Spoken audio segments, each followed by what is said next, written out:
Bonjour, je m'appelle Audrey et aujourd'hui je vais vous proposer une façon de réaliser du jacquard.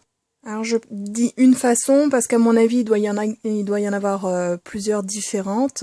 Moi j'ai déjà essayé le jacquard classique expliqué dans les livres.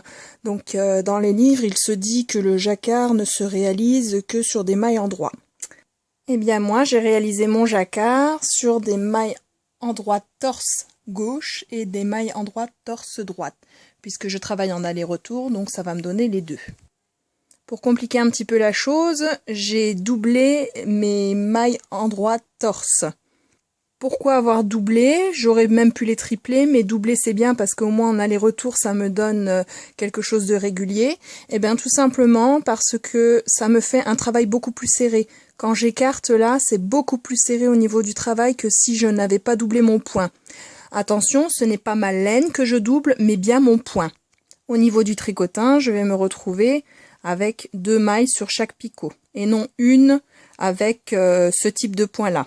Ce type de point-là, qu'il soit simple, doublé, triplé, voire quadruplé, vous pouvez aussi le trouver sous le nom point stockinette ou point E.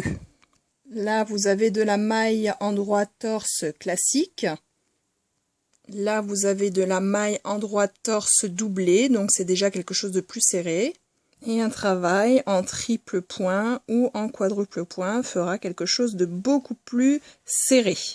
Donc quand on double le point, il faut 3 mailles sur la cheville et c'est la maille du dessous qui passe au-dessus du picot.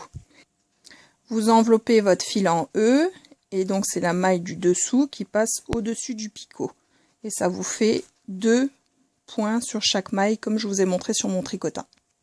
Comme quoi il est possible de réaliser du jacquard avec un autre point que le simple point maille endroit. Voilà. Donc pourquoi avoir choisi ce point-là? Déjà parce que je l'affectionne tout particulièrement, il est simple à réaliser, ça va vite, et je l'ai juste doublé pour avoir quelque chose de moins lâche, moins de trous entre chaque maille. Voici mon projet lorsqu'il est à l'envers, donc on se rend bien compte des endroits où j'ai commencé à mettre la laine, des endroits où je l'ai terminé, donc ça je vais vous montrer après comment on fait, et vous voyez que j'ai ces petites choses là qui sont des bobinettes de fil.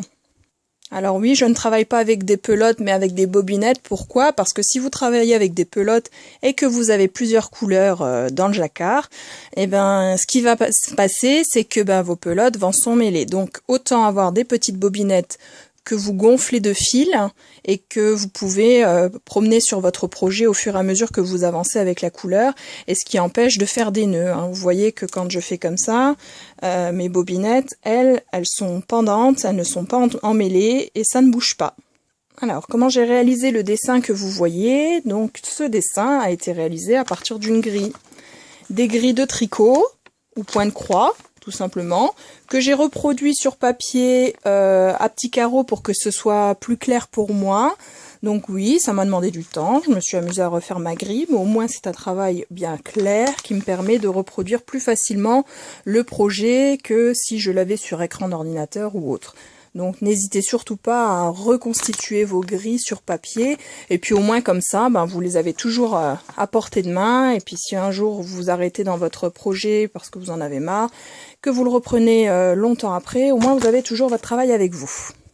La technique du jacquard nécessite plusieurs choses. Déjà, savoir utiliser votre tricotin, savoir faire des mailles. Si vous savez travailler en aller-retour, c'est déjà une bonne chose. Après, savoir quel point vous allez utiliser pour réaliser votre jacquard. Donc là, on va opter pour le point stockinette, le point double E. Ça nécessite de savoir introduire une couleur sur un tricotin. Vous verrez qu'il n'y a rien de sorcier là-dedans. Je vais vous montrer comment on fait. Mais là où ça se corse un peu, c'est la technique du croisement de fil. À chaque fois que je vais tricotiner et que mes couleurs se rencontrent, il va falloir croiser le fil. Et ça aussi, je vais vous montrer comment on fait. Sur ma grille, ce que ça représente, vous voyez les petits carreaux. Un petit carreau, ça fait un picot. Ça représente une maille. Donc ça nécessite de compter aussi de temps en temps, par exemple ici 1, 2, 3 blancs, donc je vais avoir besoin de 3 picots où je vais mettre la couleur blanche, 1, 2, 3 par exemple. À partir de là, il va y avoir du noir, donc si je n'ai pas encore introduit le noir sur mes picots, et bien donc à la 4e, je vais introduire mon fil noir et je vais commencer à tricotiner sur toute la longueur. Donc ici, vous avez vu que je tricotine 2 rangs rouges et qu'à partir du 3e rang rouge, après un certain nombre de picots, donc il faut compter le nombre de picots qu'il y a sur toute la ligne, à partir de, ça doit être 20, hein, il me semble de mémoire, à partir du 21e, c'est du noir qui doit être introduit. J'introduis mon fil noir que je tricotine, je croise mon fil noir et mon fil rouge et je repars en fil rouge jusqu'au bout, pour ensuite repartir dans l'autre sens, en fil rouge, et quand j'arrive ici, de nouveau, je croise mes fils et je repars en noir, en rouge, en noir. Ici, je dois introduire mon fil blanc. Je croise, je repars en noir, je croise, je repars en rouge.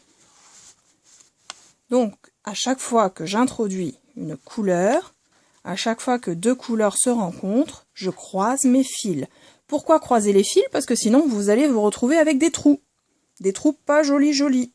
Donc il faut croiser les fils pour éviter ces trous-là, faire un travail bien régulier au niveau de votre jacquard.